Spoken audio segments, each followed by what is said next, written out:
Fala turma, eu sou o Milton, fundador da Baikar, e eu criei esse canal justamente para compartilhar um pouquinho mais do meu dia a dia à frente de uma empresa de alto crescimento, para poder gerar insights para quem já empreende ou quem procura empreender e busca empreender no futuro, mas ainda não tem muita noção de o que fazer e como fazer.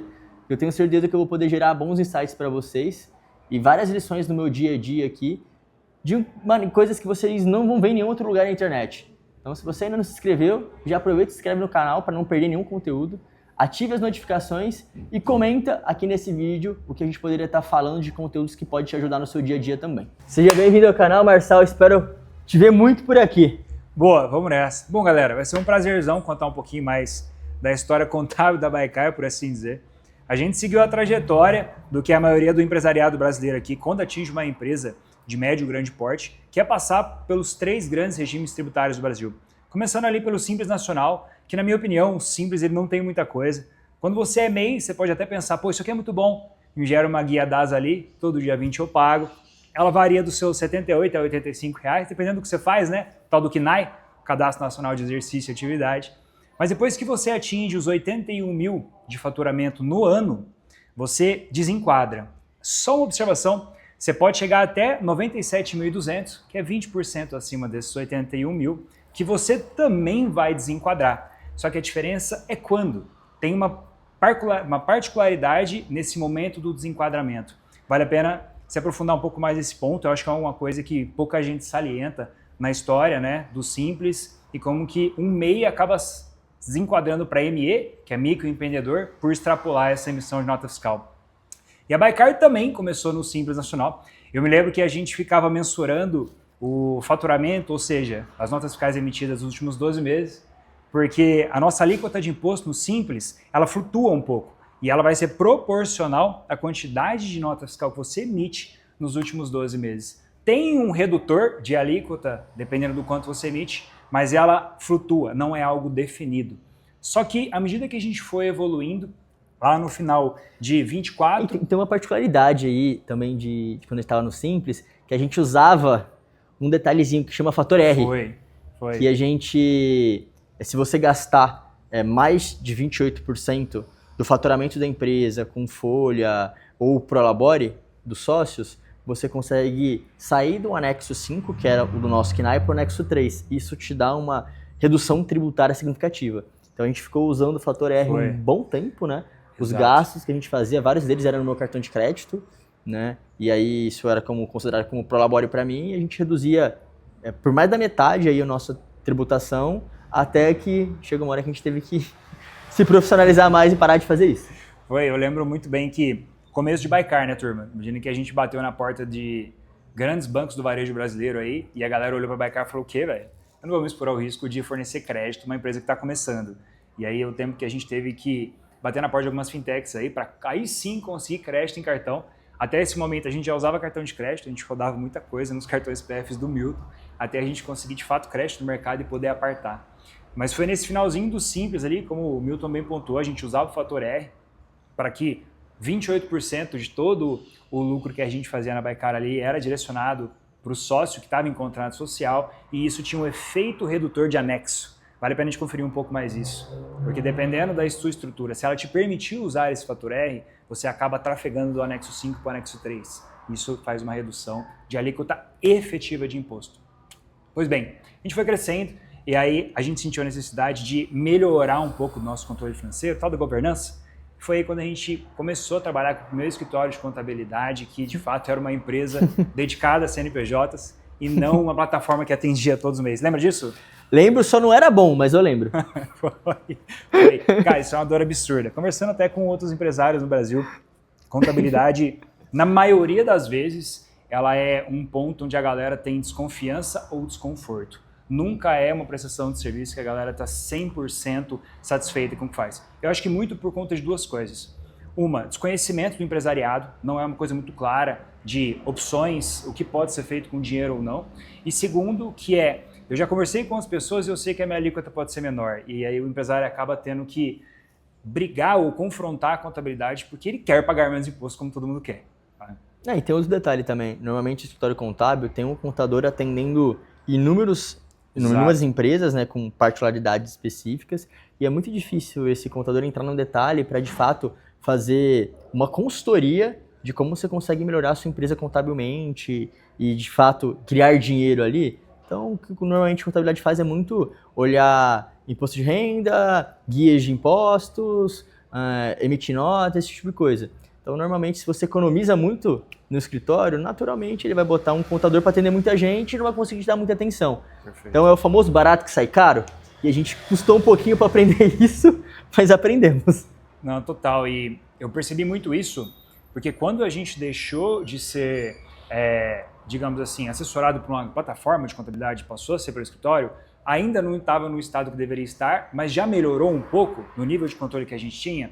E aí foi esse escritório também que nos deu o input de, em 2023, a gente começar a dar uma olhada um pouco mais para mudança de regime tributário. Até então eu nem sabia que era possível mudar, mas a gente já estava atingindo o teto do Simples, e aí isso aconteceu ali em 23, e aí para 24 a gente fez a opção de ir para o que é o segundo regime tributário do Brasil, que a gente gostaria de trazer aqui, que é o regime do lucro presumido. Nesse modelo, turma, o nome em finanças, ela é muito sobre o que faz, quem criou, ou sobre o que ela versa, né? O que ela rege e controla. Vamos lá, quando a gente fala de regime presumido, existe uma estrutura onde presume-se, a partir da tua natureza de operação, que você já tem uma margem de lucro pré-estabelecida. Vamos pegar um exemplo? Que foi o nosso, inclusive. Como o Baikar é um prestador de serviço, a presunção que a gente se expôs foi de 32%. Então, basicamente, o que eu estou falando aqui é que a cada 100 mil que Baikar emitia de nota fiscal, 32%, ou seja, 32 mil era lucro, né? E aí foi até engraçado que quando a gente olhou para esse regime, a gente falou, cara, é esse. Porque eu sei que eu tenho uma máquina que pode ter mais de 32% de lucro líquido, lembra? Só um disclaimer disso aí, turma, é que a gente tinha, de fato, um lucro superior aos 32%, sim, só que a empresa era pequena, né? E aí, naturalmente, quando você vai crescendo, você vai embutindo custos que você não tinha. A gente não tinha um escritório físico, era todo mundo 100% remoto, sim, a gente não tinha um time de back-office do tamanho que a gente tem hoje em dia. Então a gente foi trazendo melhorias, incrementos para a operação, que isso acabou fazendo com que a nossa margem de lucro ela ficasse menor do que a presunção, que era 32%. E aí a gente descobriu isso, foi o quê? Maio? Junho? Finalzinho do segundo tri, Junho. Foi mais ou menos na metade do ano. E aí a gente falou, caramba, tomamos uma decisão errada. Só que antes disso, olha que doido, a gente tinha chamado o nosso escritório contábil da época para fazer um estudo, de fato, qual regime seria mais interessante para a gente. E era discrepante que o lucro presumido seria muito mais interessante para a gente, né? E aí, não sei dizer se foi um erro de cálculo do lado deles, ou se basicamente foi um erro de cálculo do nosso lado também, que a gente imaginou que a margem fosse mais alta, algo do tipo. E como não foi, aí a gente teve que mudar, e que bom que a gente mudou de escritório. Porque se não fosse eles, a gente teria demorado para sair do lucro presumido, inclusive. Exato. Pensa que o grande pênalti que a gente tomou por ter feito essa opção pelo lucro presumido é que presumia-se que nós tínhamos um lucro que, na verdade, nós não tínhamos. Então, é o que eu comentei, a gente olha para essa estrutura e fala, cara, 32% de lucro. Se você tem uma máquina que tem 35, 36, você começa a ter um lucro que não vai ser tributado. Olha que doido. Só que o contrário é verdadeiro. Se você tem abaixo de 32, você tem que praticamente pagar imposto em cima de um lucro que você não tem. Então isso é muito delicado. Quando esse escritório sugeriu isso para a gente, ele partiu de uma premissa, olhando para uma empresa pouco volumosa em questão de pessoas, e quando a gente começou a crescer em volume de time, a margem começou a espremer, como a maioria dos negócios acontecem. Eu conheço pouquíssimos, mas pouquíssimos mesmo, tá? Tô até pensando bem dois na cabeça agora. De business que tem mais de 32% de lucro líquido. Lucro líquido, tá? Última linha, bonitinho, resultado em DRE. Então, são poucos os modelos que conseguem ter. O que eu tô falando aqui são de modelos que a cada R$3 que você fatura, que você mede nota, é lucro. Você entende que isso é uma característica de um business mega saudável e hiper lucrativo, né? Só que aí, nesse ano, a gente falou, cara, calma, estamos pagando muito imposto aqui, não está fazendo sentido pra gente. E aí batemos na porta do nosso escritório, que nos atendia até o momento. Cara, não existe nada que eu possa fazer para que me permita ir para um regime que eu pago lucro. A gente mudou de escritório nesse meio tempo. Foi nesse meio tempo. Que me permita pagar imposto em cima do que eu realmente tenho de resultado? E aí foi quando aquele escritório da época falou, cara, a gente pode colocar um KNAI de factoring que você automaticamente já desenquadra para lucro real. Eu falei, cara, pelo amor de Deus, vamos fazer isso agora. Mas eles cobraram cobraram pra gente para fazer essa inclusão de KNAI. Essa inclusão de KNAI, ela de fato tem uma parte documental que é cobrada, mas cobraram uma parcela a mais para fazer todo esse trâmite. Enfim, aconteceu. Frigir dos ovos foi bom para nós, porque a gente pôde economizar muito imposto a partir disso. Você imagina que na época a gente tinha uma presunção dos 32%, a gente estava com um lucro líquido que não era 32%, estava menor por conta do aumento do volume da operação que nós tínhamos. Então, ir para o lucro real fez muito mais sentido para nós. Teve um detalhe também, eu lembrei disso, que em 2024 foi um ano que nosso ticket médio reduziu, porque as locadoras fizeram alguns movimentos de incentivar contratos mais curtos, né, e a gente é muito drivado nisso, né? Nosso comissionamento é uma parte do valor do contrato. E quanto menor é o contrato em si, que o plano da assinatura é mais curto, a gente acaba ganhando menos. E aí nosso ticket caiu e isso impactou diretamente no nosso lucro líquido. Então, se você acha que o ticket não tem a ver com lucro, tem.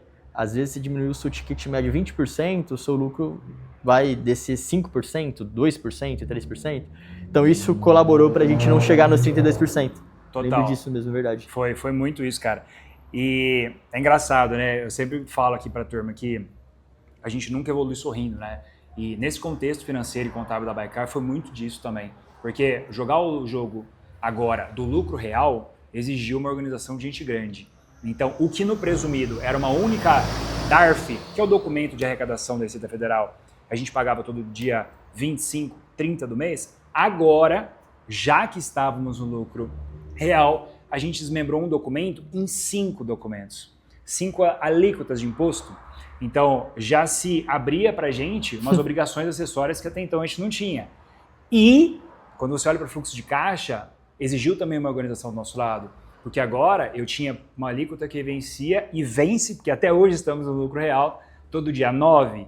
E dia 9 ainda não recebemos de nenhuma das locadoras parceiras nossas, o que acaba caindo na somatória do nosso capital, e que é o capital de giro que a gente tem que ter nos X primeiros dias do mês para honrar com todas as obrigações antes da primeira nota fiscal ser recebida por Baikar, né? Quais são as 5 guias que a gente tem hoje? Boa.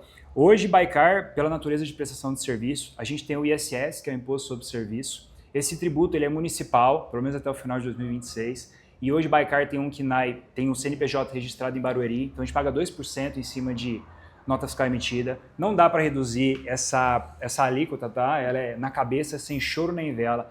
E eu falo sobre reduzir, porque se você olha para as 2 próximas guias que pagamos, que é PIS e COFINS, já 2 tributos federais, a gente consegue também pagar elas, só que tomando crédito.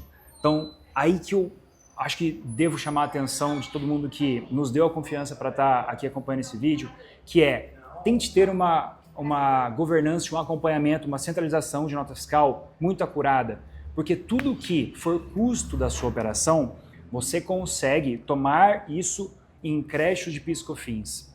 Então, eu estou falando de 9,25% de todo o valor de nota fiscal, você consegue gerar créditos para abater o seu próprio tributo. Não é que você não está pagando o seu tributo, quer dizer que você não está pagando com a moeda fiduciária, e sim com crédito. Olha que maluquice isso, cara. O que eu estou te falando aqui, se você tem um fornecedor que te emitiu uma nota de 10 mil, 9,25, ou seja, R$ 925, você toma como crédito e abate dessa alíquota que você teria para pagar todo dia 25 de PIS e COFINS ali.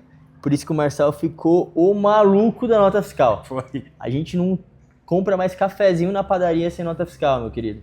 No final do dia isso ajuda muita gente a reduzir um tributo que anteriormente a gente não tinha como fugir. Foi muito isso. Então, falamos de ISS e quando a gente fala de tributo municipal, nós pagamos ISS porque é um imposto municipal, logo temos inscrição municipal, mas você que pode estar me escutando aqui, você pode pagar ICMS, que é Imposto sobre Circulação de Mercadoria e Serviço, esse é um imposto estadual, por isso você tem inscrição estadual, tem só essa diferença. Como o Baikar não mexe com mercadoria e sim serviço, nós somos isentos desse tributo, consequentemente dessa inscrição.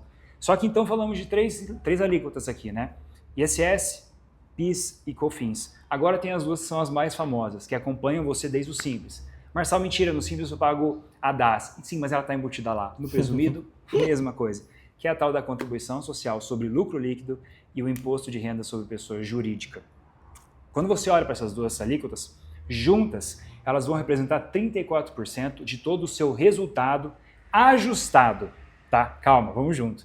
Imagina que você tem o seu documento ali, a sua DRE, demonstrativo de resultados de exercício, e aí, na última linha vai ter o seu resultado, entende? Só que, quando você olha para resultado, você faz uma série de ajustes e esse ajuste é onde está a mágica. Porque se você vem tomando nota fiscal de tudo, agora não é só o que é custo, é também o que é despesa. Você consegue vir tendo um fator redutor desse resultado. Só que o contrário é verdadeiro. Se você não tem essa nota fiscal, você tem um efeito de adição desse resultado. O que eu estou te falando é, quanto mais rigoroso você for com centralização de nota fiscal, menor vai ser a base de cálculo, o número que vai incidir aquela porcentagem de tributo ali. E eu estou falando de 34%. Para a galera que é mais técnica da contabilidade aí, não é na vírgula 34%. Por quê? Porque a gente está falando de 9% de contribuição social, 15% de IRPJ, e esses outros 10%, ele só incide como adicional se você emite mais de 20 mil de nota fiscal por mês. O que hoje, para a realidade da Baicar, de lucro. O que hoje para a Baicar é muito pouco. 20 mil de resultado para nós já foi expressivo. Hoje, como a gente tem uma operação de mais de 5 anos de CNPJ aberto e já conseguimos escalar a operação, é uma fatia bem pequena. Então a gente já junta tudo e fala, cara, 9 mais 15 mais 10... 34% de alíquota ali em cima do resultado. Pô, Marçal, que legal que você falou isso, cara. Porque agora que eu olho a DRE de frente ali, é um questionamento que às vezes eu recebo. Por que a gente aparta, né, os tributos? Por que ISS, ICMS, PIS, COFINS ficam em cima e RPJ e contribuição social ficam embaixo? Porque esses três aqui de cima, turma, eles incidem sobre faturamento, nota fiscal emitida. Esses aqui de baixo sobre resultado ajustado. Por isso, a gente aparta visualmente esses tributos. E aí vem o pulo do gato, que é o seguinte, como criar dinheiro, né? O Marçal comentou. Pequenos detalhes, mas somados fazem muita diferença. O ISS que o Marçal comentou, né? Como é um tributo municipal, você pode pagar 2% ou 5%, dependendo da cidade que você está. Então, se você está pagando 5%, pode ser que você possa mudar de localização e passar a ter economia de 3% em cima da nota. Cara, 3%, dependendo do seu negócio, pode fazer muita diferença. Além disso, né, PIS e COFINS você consegue tomar crédito, sendo lucro real, desde que você tenha organização financeira para tal. Então, outra maneira de você economizar muito. E o pulo do gato ali, que é IRPJ e contribuição social. Porque tem muita empresa que você ouve falar que dá prejuízo contábil. Mas se você é uma empresa de prejuízo contábil, isso não é ruim? Depende. Porque tem empresas que acabam fazendo isso, né, de reduzir o seu resultado, justamente já contabilizando que elas vão pagar 34% de imposto em cima do resultado obtido. Então elas vão comprando equipamentos, fazendo investimentos na empresa, enfim, de uma maneira que contabilmente esse resultado vai sendo diminuído e que você não paga isso de imposto, desde que seja do lucro real. Só que o seu gerencial é diferente. Então, às vezes, você compra alguma coisa de 500 mil e na competência, né, que é a DRE, você pagou 500 mil, só que você parcelou esses 500 mil em 10 vezes. Então, efetivamente, está te custando 50 mil por mês. Só que na DRE te custou 500. Então, você reduziu o seu resultado, só que você está com caixa mesmo assim. Então, tem alguns níveis de sofisticação que você consegue ir ajustando, claro, com assessoria aí de um contador experiente, para ir não deixando de pagar imposto. Pelo contrário, se sua operação não dá conta de pagar o imposto, cara, seu negócio não faz sentido, fecha as portas e vai fazer outra coisa da vida. Você tem que conseguir ter margem para pagar imposto. Só que se você conseguir evitar pagar impostos que não deveriam ser pagos, né, elisão, não evasão, você consegue ter um resultado melhor. Então, muita startup faz isso, inclusive, que ela coloca, principalmente startups que têm cash burn, que a gente fala, né, que estão queimando dinheiro, tem várias gigantescas aí da mundo afora que você já ouviu falar, que elas não têm resultado positivo. Então, elas captaram um dinheiro muito grande aqui e elas ficam queimando caixa todo mês, ou seja, não pagam imposto nunca, né? E aí elas vão abatendo do resultado delas aqui, do caixa que elas têm, né? Então, não estão pagando imposto e por isso que elas conseguem crescer mais rápido que se estivesse pagando imposto. Perfeito. Você pensa, você está pagando todo mês 200 mil de imposto, São aí no ano, cara, basicamente 2,5 milhões que você deixou de injetar no seu negócio. Perfeito. Então tem alguns detalhes técnicos que justifica muito uma cadeira financeira, seja de gerente, seja de alguns casos de CFO, porque uma empresa que é bem gerenciada dificilmente vai negligenciar o financeiro, cara. Porque é algo que, independente do seu setor, se você vende serviço, produto, ou o estado que você está, tem que ser muito bem controlado e valorizado, tá? Porque o investimento baixo, às vezes, que você faz, considerando aí um escritório contábil legal, que pode mudar muito a sua vida. O Marçal sabe, os escritórios antigos deixaram os cabelos brancos ali para ele. Exato, né? exato. E pensando na reforma do ano que vem, que acho que até legal o Marçal dar uma palhinha também, Sim. cara, se você não está preparado, pode ser que seu negócio deixe de fazer sentido ou deixe de ser saudável ano que vem, dados novos impostos que vão vir se você não se adaptar a tempo. Então a gente tem ao longo de 26 inteiro para ajustar a rota e reordenar as coisas aí para a gente estar preparado, porque 2027 o leão vai vir mais forte do que nunca, né, Marcelo? Não, total. E até uma parte final ali sobre o lucro real, né? Imagina que assim, nós estamos num país que, devido ao último encontro do Copom aí, fizemos a manutenção da Selic. Estamos gravando esse vídeo aqui para vocês dia 11 de fevereiro de 2026. Então, se você é um dono ou faz parte de um business que toma dinheiro de alguém, sinto muito, porque a Selic é uma coisa que acaba impactando em CDI e taxa de juros, então a gente está no momento que quem precisa de captação acaba captando dinheiro muito caro. Ao passo que, se você participa de um business que gera caixa, primeiro parabéns, porque no Brasil isso já é por si só um evento a ser glorificado, mas você pode olhar por essa ótica e entender também que o lucro real ele pode ser dividido em lucro real trimestral e lucro real anual. Olha que maluquice isso. Se você opta pelo lucro real anual, você todo mês vai ter uma saída de caixa para pagar esses dois últimos tributos que a gente conversou, que é contribuição social e RPJ. Se você opta pelo lucro real trimestral, você vai provisionando essa grana para todo mês que sucede, né, que pospõe ali o final do TRI, você pague essa alíquota, esse somatório do tributo dos 3 meses. Então o que eu estou te falando existe um regime que vai te forçar a ter uma saída de caixa mensalmente, e não é uma saída barata, são os 34% em cima do teu resultado, e um outro modelo onde vai se somar esses 3 meses ali, os 34% do resultado de 3 meses, e só depois você vai pagar. Por que isso é interessante, tá?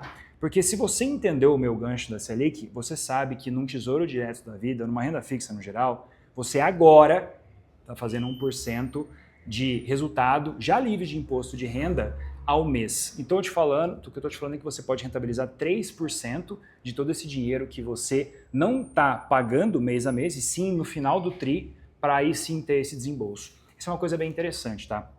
E aí, pegando esse gancho que o Milton comentou, como boas práticas, né? O que eu vejo depois de quase 5 anos de contabilidade de Baikar? Entenda que economizar com escritório de contabilidade é uma das piores coisas que você pode fazer. Ao mesmo tempo, não faz sentido você criar um CNPJ e começar a pagar 5 mil numa contabilidade. Entenda o teu nível de empresa e seja coerente com o nível de sofisticação de contabilidade que ela exige. Esse é um ponto. Segundo ponto, contabilidade parceira não é uma contabilidade que vai te emitir guia para você pagar a sua hora simplesmente. Ela vai te sugerir e te provocar mudanças. Ela vai tentar entender com você se o regime tributário que você está hoje é o mais adequado. Porque nenhuma experiência é isolada. Então, por que real faz sentido para a Baikar, não necessariamente é o real que vai fazer sentido para o teu business. Até porque você pode ter uma presunção de 32% e ter uma margem maior que 32%, por exemplo. Pode fazer sentido o seu business estar no simples também. Depende muito da tua realidade, tá? Então, esses 2 pontos são muito importantes. Agora, uma das coisas que mudou o game para a Baikar aqui, que a gente falou ao longo do vídeo, seja chato com os documentos contábeis da tua empresa. Você vai ter que atormentar meia dúzia de gente na empresa. Só que o abatimento e o aproveitamento tributário que isso te gera explica muitas vezes uma pessoa dedicada a organizar os documentos contábeis na tua empresa. Porque o aproveitamento acaba sendo muito interessante. Seja tomando crédito de PIS/COFINS, seja diminuindo o resultado ajustado, onde vai incidir os 2 tributos que a gente comentou agora no final. Então, essas são um pouco das minhas percepções aqui à frente da nossa máquina. Melhoramos muito em questão de gestão contábil, mas tem muita coisa a se fazer.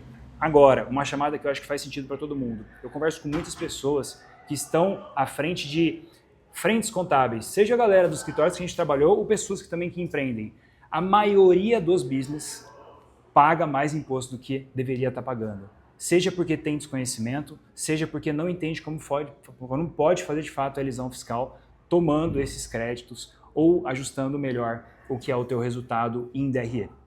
Então, turma, resumo da ópera. Empreender no Brasil não é fácil, mas eu vejo que muito empresário negligencia a parte financeira e traz a esposa para tocar, traz alguém barato e acaba delegando algo que é crítico e necessário para o sucesso de qualquer negócio.